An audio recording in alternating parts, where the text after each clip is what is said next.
Hey, we're up here at Woodland Cemetery. We're going to go visit George White.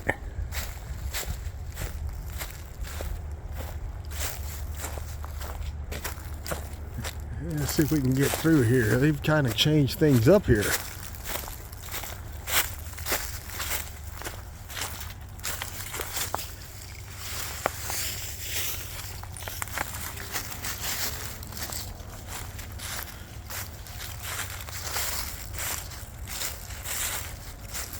I don't think they've had any new burials here since George was here.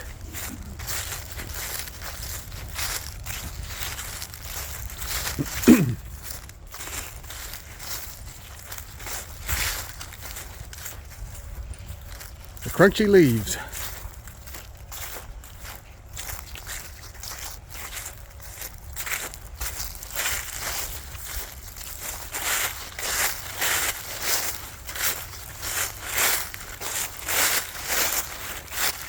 There he is, and there actually is a new person here. There's George, classmate, passed away. Wow, 13 years already. The ascending is no longer pending. And right next to him, this is brand new. Switchenberg. Glenn. Wow, they died. Let's see, he was in 23 and she was in 25. So, so George now has a roommate next to him. All right. So we'll just take a look through. There's so many of these stones here that you can't read.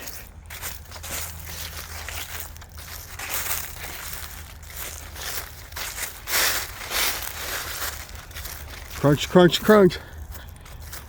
Yeah, here's like a little family, and these you can't read anymore. You know, it's all that marble that just kind of disintegrates. I don't know if you can see that or not. Looks like died in 1845, was 52 years old. So yeah, born in the 1700s. So, and he must have been in the Civil War.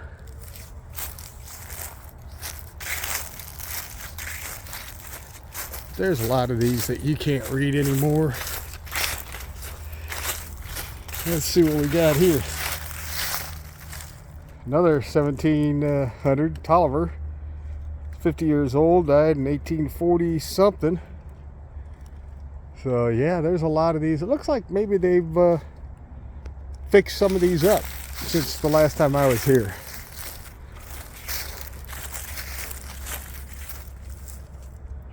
There we go. And down here, Revolutionary War soldier John Maxwell.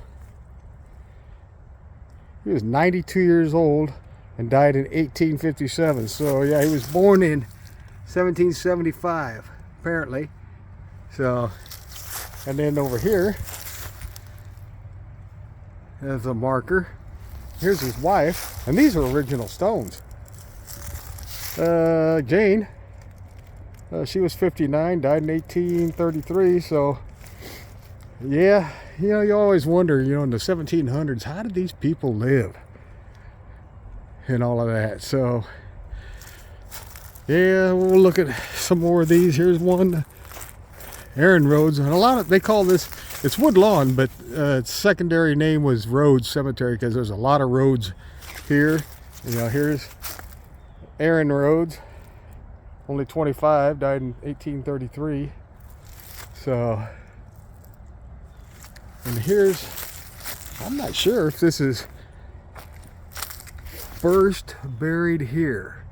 So is that the first person that was buried here in this cemetery? I'm not sure. But a lot of these, you know, there's an infant, an infant, infant. So here's one, Samuel Rhodes. 1845 died. I mean, man, that's a long time ago. So, yeah, let's see what some of these you can read or not. Yeah, Mary, wife of Ebenezer Rhodes, died in 1864, was 96 years old. So that would have put her, 1868, something like that. Holy moly. That's hard to believe. And here's Ebenezer. He was 62 and born in 1852, so another 1700. You know, something that you generally don't think about, but you know, all the cemeteries around, you know, even this one here, at one time, these people were walking on the earth. And sooner or later, I'll be under the earth, and all you guys that are watching be the same way. So how about that? Alrighty, well, appreciate it, you watching. And I think I've done this cemetery quite some time ago, but these over here is relative of President George Bush. And it's George Walker and Harriet Walker. So yeah, George Walker of the Bush family. Why there's not a better marker here, you know, from the Bush family, I don't know. But yeah, it's like the 5th great-grandfather, something like that. Alrighty, folks. Well, thanks for watching. If you haven't subscribed, I appreciate it if you would subscribe. Thanks.